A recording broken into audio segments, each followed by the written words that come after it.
happening, folks? My apologies about the weather, although it is kind of appropriate, I suppose. Tonight, we'll be going through my top 10 slasher movies of all time. From what I understand, these top 10 list type videos do pretty well here on YouTube in terms of views. I don't really watch them much myself for a couple of reasons. A lot of the lists feel predictable to me, and a lot of the people's descriptions of the movies within the lists also feel predictable to me. To be clear, I am not suggesting any channels here on YouTube have ever presented a top 10 list from, say, Rotten Tomatoes as their own in order to get views. What I am suggesting is if people did want to go and check out a top 10 list from, say, Rotten Tomatoes, they could just go there and do that. So I'm going to take you through my top 10 slasher movies of all time, and I'm going to explain why each of the movies made my list. So now, without further delay, and in no specific order,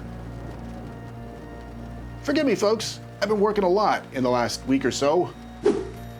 And now, without further delay, and in a very specific numeric order, because it is a list video, after all, number 10. Maniac, 1980.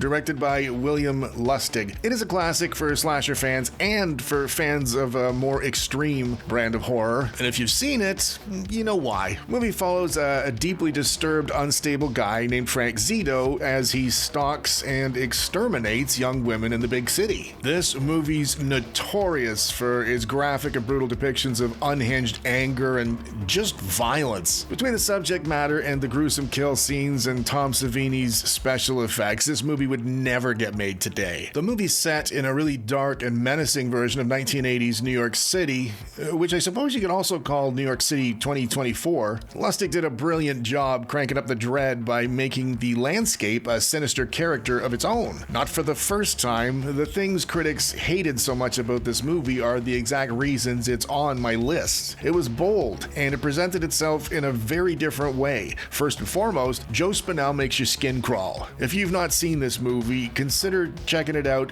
just for his performance alone. If my reviews ever come off as harsh regarding an actor's performance, it's because movies like Maniac have shown me what actors can do if they fully commit. This movie also cuts in and out of first-person perspective, which had been done prior to 1980, most notably with Halloween in '78, obviously. But Spinell's portrayal of a homicidal lunatic is potent and sweaty and furious. When we see things through Michael Myers' eyes, we feel like voyeurs, and it's kind of exciting. But when we see things through Frank Zito's eyes, we just want off the ride immediately. There's nothing pleasant about it. And this movie is on my list because people like Frank Zito really do exist. They are all around us. And if you want to see what they're like from a good safe distance, watch Maniac. High Tension is a French slasher about a girl named Marie who drives out into the country with her friend Alexia so they can study together in peace at Alexia's isolated family farm. And this movie's title says everything. Tension's vital to every slasher movie, obviously, but in this particular film, the tension never quits. The depictions of violence and gore are surprisingly brutal and graphic. Both lead actors, Cécile de France and Maywin Lebesco, totally convince you they're terrified, and the director cranks up their intensity with some really cool visuals and a lot of very creative camera work. This movie established the director Alexandre Aja as a prominent horror filmmaker. The fact that High Tension still has a dedicated following in 2024 tells you the kind of impact the movie made initially. It's a solid movie, head to toe, but it's on my list for two specific reasons: the way it starts and the way it finishes. I mentioned there the movie's tension never lets up. Alexandre Aja doesn't waste a second building up to it either. The girls arrive at the farm and everything pretty much just kicks off immediately. The movie also ends with a twist you couldn't possibly have seen coming. Now, some people don't like that, but I found it bold and audacious. And those are both qualities I want lots of in my slasher movies. Thank you very much. A Bay of Blood, also known as Twitch of the Death Nerve, is a Mario Bava movie. It's about an aging heiress. She's killed in the opening of the movie for her money and property. That's not a spoiler by any means. And her death kicks off a mysterious, rampant murder spree. I probably could have filled half of this list with Mario Bava movies, but I picked this one for a couple of reasons. For a 1971 movie, it had a fairly high body count. Also, when the mysterious killer picks off his or her victims, the kills are very creative and gruesome and surprisingly shocking for a movie of its age. On top of all that, the cinematography is brilliant for a slasher film, and also it has a plot, and it's an intricate one with lots of little twists and turns. Of all of his many influential films, a lot of people think A Bay of Blood is Baba's best. Now, I am one of those people, but that's not why this movie's on my list. I mean, it is, but it's not the main reason. Maybe you can relate to this, or maybe I'm just a weirdo, but modern life has kicked the shit out of my attention span. I am very aware how much more effort it takes to get through a full movie uninterrupted, or to read a complete novel without starting a second one halfway through the first. A Bay of Blood and most of Bava's movies have a very different pacing to them. Now, you can attribute that to the era in which they were made and to Bava's directing style. As much as I obviously love A Bay of Blood's stellar slasher elements and captivating storyline, it's also a brilliant dopamine detox. If you're ever feeling a bit too dependent on the little 5-inch screen that's probably in your hand right now, throw it into a drawer and watch A Bay of Blood. It's a very unique sensation. If you're anything like me, you'll notice a strange calm settling over you about halfway through the mayhem and the murder.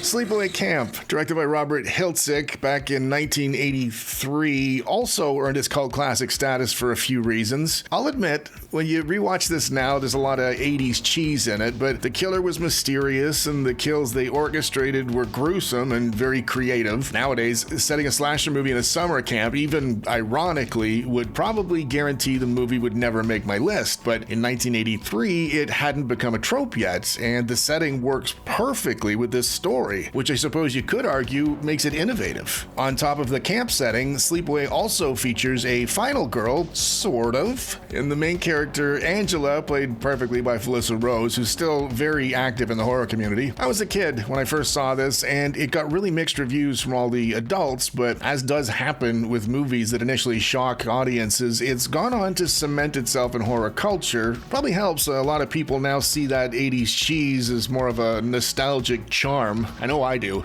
This movie is on my list for the obvious, folks. That infamous twist ending knocked me on my ass. Like I said, I was young at the time, and no other movie had ever done anything remotely like that. It was terrifying and confusing, and it comes at you from such an obscure angle, I still don't think I've fully processed it. That's gotta be a good sign, right? When you're thinking about a movie's ending 40 years after its release?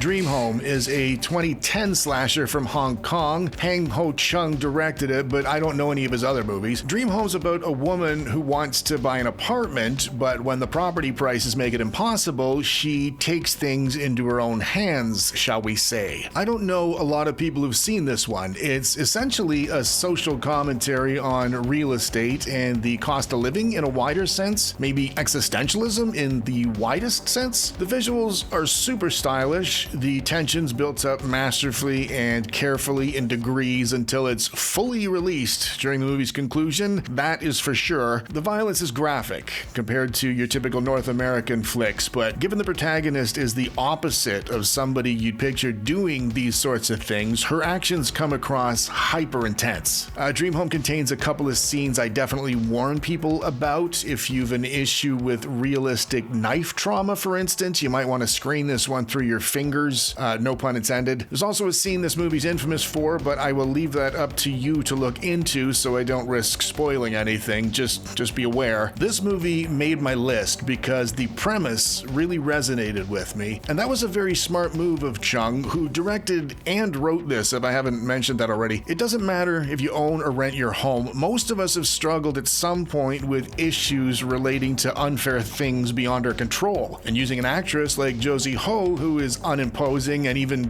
dainty looking was also super smart because it really drives home the feeling of total exasperation somebody in her situation might feel. The overall situation is nuanced, and her performance, although it's definitely an extreme reaction, is also nuanced. She's simple and complex at the same time, and morally, it's ambiguous to the extent I'd even suggest this movie might be thought-provoking. If you can dig through all these scattered bloody entrails to get to the thinking parts, obviously. And most people would agree, most cool people anyway, the late 70s and early 80s were the golden era of slasher movies. And unfortunately, that might have been when they peaked in terms of popularity and originality. As an 80s kid, that means I cut my slasher teeth on a lot of movies considered iconic by today's standard. And given that was at least 15 years ago, and there's been bajillions of slasher movies made since then, narrowing this list down to 10 was pretty frickin' challenging. So a lot of my process of elimination was just common sense. I'm starting to talk with my hands now, like Jeremy Jans. So I went and I saw this movie. Like, I don't know, I liked it? Did you like it? Did I like it? I don't know. What did you think of it? Sorry, we were talking about process of elimination and common sense. For example, if the killer bored me, you're gone. If I didn't like any of the cast members. And yeah, I am looking directly at you, Texas Chainsaw 2022. You're not looking me in the eye though, are you? And then just all the other obvious stuff, like if the protagonist had zero idea the killer was standing 3 feet behind them. There's a very thin line between suspending your own disbelief for the purposes of enjoying a film and something just being stupid.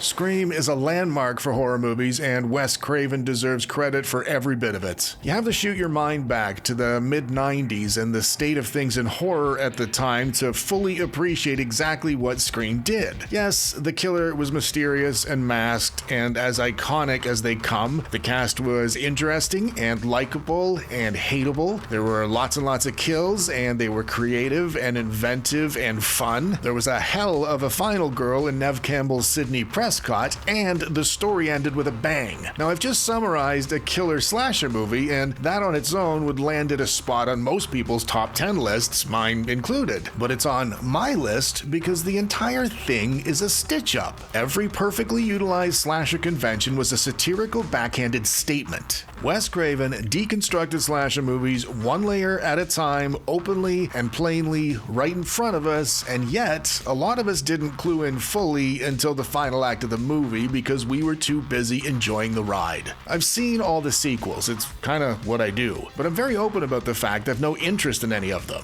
But not so openly, and this might be the first time I've articulated this thought, when I meet people who love the sequels, and a lot of people love the sequels, I feel kinda disappointed. Because I guess, in the back of my mind, I'm thinking, if you love the sequels, you've totally missed Wes Craven's point with the first movie. And while I'm thinking that, in the back of my mind, I am probably backing away from the person at the party very slowly, the way Homer Simpson disappears into the hedges, and I'm also noticing at the same time, the person's not making any effort to stop me leaving, probably because they're trying to enjoy themselves at a party and I'm giving them dirty looks over a stupid horror movie.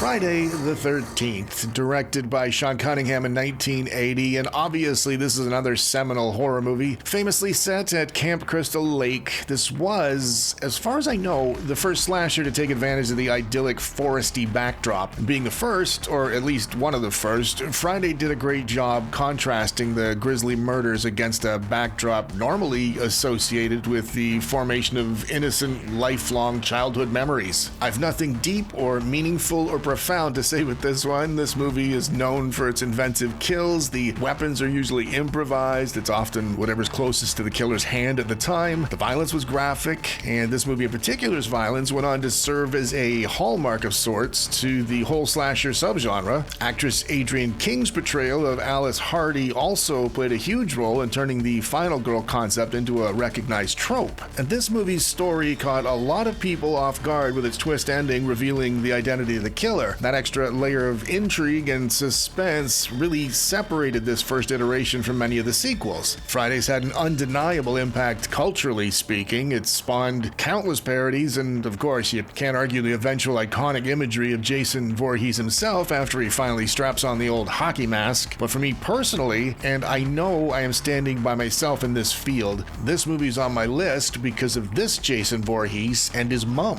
I don't know if it was my age when I saw it, or if it was the fact I watched the movie with my mother, who was also a big horror fan, but Friday the 13th has always been the story of a mother's love to me. Lots and lots of mothers claim they would do anything for their kids, but I mean, wow. I own all of the sequels. I've now watched all the sequels after finally seeing Jason X last year, but they feel like a separate franchise. Part 1 will always be its own thing to me. Number 3. It goes without saying, A Nightmare on Elm Street is a seminal horror movie, primarily for the innovative idea of a killer who attacks his victims in their dreams. Wes Craven was a really clever storyteller. He knew pacing and how to build tension gradually, especially with a larger cast, which is obviously far more challenging. The film's iconic villain, Freddy Krueger, brought to life by Robert Englund, transcends not just the slasher subgenre, but horror, really. Freddy's a cultural icon, and whether you're a fan of the sequels or not, they came to be as a direct result of Freddy's charisma and devilish charm. On top of creating Freddy, Wes Craven also did a brilliant job drawing out the mystery of Elm Street's villain. In the hands of a lesser director, Freddy's potential could have been killed off in the opening act with an overindulgent monologue or exposition dump. Nightmare also explored themes like teenage anxieties and familial relationships without ever making you feel like you've just been taught a lesson. The kills were as creative as it gets, given Freddy wasn't bound by the pesky laws of physics, and it certainly didn't shy away from gore either. But beyond all this, Nightmare made my list because Wes Craven blurred the line between awake and asleep in a way that really hit home for me as a young person. I have some health issues that result in me enjoying free horror movies every night in the form of nightmares, and I'm sure that's a contributing factor with my horror obsession, but even most normal people have been chased in their dreams at one point or another, and we've all found it impossible to get away. And I mean, you show me a person that's never been caught running up the porridge stairs, and I'll show you a person that's lying. Number 2. John frickin' Carpenter's 1978 masterpiece, Halloween. Yes, it's on my list. Obviously, this one's regarded widely as a cornerstone for slashers, and in hindsight, it seems obvious why. John Carpenter introduced us to The Shape, both as a killer and as a concept. This original iteration of Michael Myers, to me, is the slasher archetype. He has no humanity, or emotion, or motivation, or guilt. And he's not just the absence of everything that makes we normal folk human, he's also what any of us have the potential to be if we woke up one morning having lost our delicate sense of balance. Michael's appearance is deceptively simple, but it makes it so we can't connect in any way to his physical form. His mask gives us nothing to go on, even his overalls absorb the light. He just wants to kill you, and we human beings cannot cope with little things happening for no reason, never mind somebody wanting to end our lives. They set the movie in your neighborhood and my neighborhood, and obviously that brings the story right into our homes, which was also genius.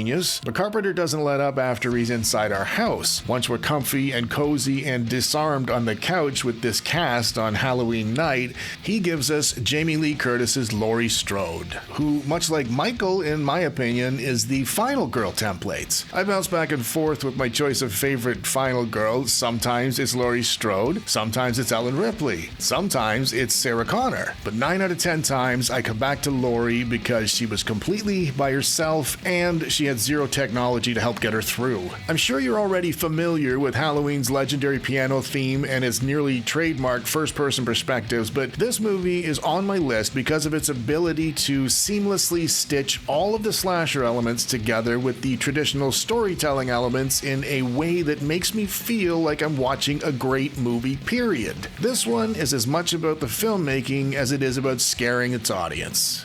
And that, folks, brings us to my number 1. I'm sure by now some of you have noticed there's a couple of potential heavy hitters missing from my list. Just in case you're wondering, I love a good Child's Play movie. I've admired Brad Dourif since I was a kid watching One Flew Over the Cuckoo's Nest. My problem is Chucky is pure comedy to me, and I can't take any of them seriously. If you caught my review of the Texas Chainsaw Massacre remake, you'll already know I think the original is perfect. But it's not a slasher to me. You'll find Texas Chainsaw Massacre at the top of a lot of people's slasher lists, and I understand why people feel that way. I just don't myself. Terrifier. I reviewed part 2 when it came out, and while I had nothing negative to say about it, I guess you could say I hadn't quite come around to Art the Clown at the time. I am not saying I have now, but I'm definitely starting to see the appeal after a couple of rewatches. I'll get back to you on this note after I review part 3, which I'm absolutely looking forward to doing. Number one. I advertised this video as spoiler-free, and that really ties my hands on this one. I've done a full in-depth review of The Cabin in the Woods. I'll put a link to it down in the description, but for the time being, to me, this movie's just genius. Wes Craven's Scream turned slasher movie tropes upside down by exaggerating them to comedic effect and shining bright lights on them while the cameras rolled. The Cabin in the Woods goes a step further by turning the cameras back on us, the viewers, and the rest of humanity in a broader sense, and if you're not giving the movie all of your attention, you won't even notice it's happening. Again, keeping things spoiler-free, from the opening frame, this movie's basically telling you 2 stories at the same time. Both stories are intrinsically connected, and they simultaneously function perfectly as independent concepts. On the surface, you're watching a very original, well-produced slasher movie with all the best ingredients, and running along underneath it the whole time is something very deep. I revisit this movie regularly. Sometimes I'm watching the version of the movie that ticks all of my Cabin in the Woods boxes, and other times I'm watching the version that reminds me I am nowhere near as smart as I think I am. And the best part is, both versions are great. I'm sure it goes without saying now, this movie is on my list because it intrigues me. I'm kind of disappointed this is my number 1 because this is a spoiler-free list and I could easily talk about The Cabin in the Woods for days. Again, for now, just know this film does an excellent job ticking off all of our regular slasher boxes, and it's also a fantastic use of your time if you're feeling strangely intellectual some Saturday afternoon, or if you want to appear as if you have an intellectual side to whomever you're watching the movie with. If you want to know exactly what I find so intriguing, the link to my full review is down in the description, as I've said, and if by chance you are opting to create the appearance of an intellectual side, make sure you watch the review before you watch The Cabin in the Woods with whoever the lucky person is. Wink, wink. And there you have it, folks. My top 10 slasher movies of all time. Now, obviously, my list is not going to be the same as your list, because if it was, well, that would be really creepy. So let me know down in the comments where you agree or disagree with my list. If you're already subscribed to the channel, thank you. If you're not, I would love to have you on board, although it's completely up to yourself as a free-range human being. And if you like this top 10 format, make sure you check out my next video, where I'll be going through my top 10 werewolf movies of all time. It'll have a bit of a different vibe than this one. Unlike slashers who can, and unfortunately do, live in the real world, werewolves are just fun. It's not like any of us are actually worried we're gonna get taken out some night walking home through a dark forest by some fictional lycanthrope. Until then.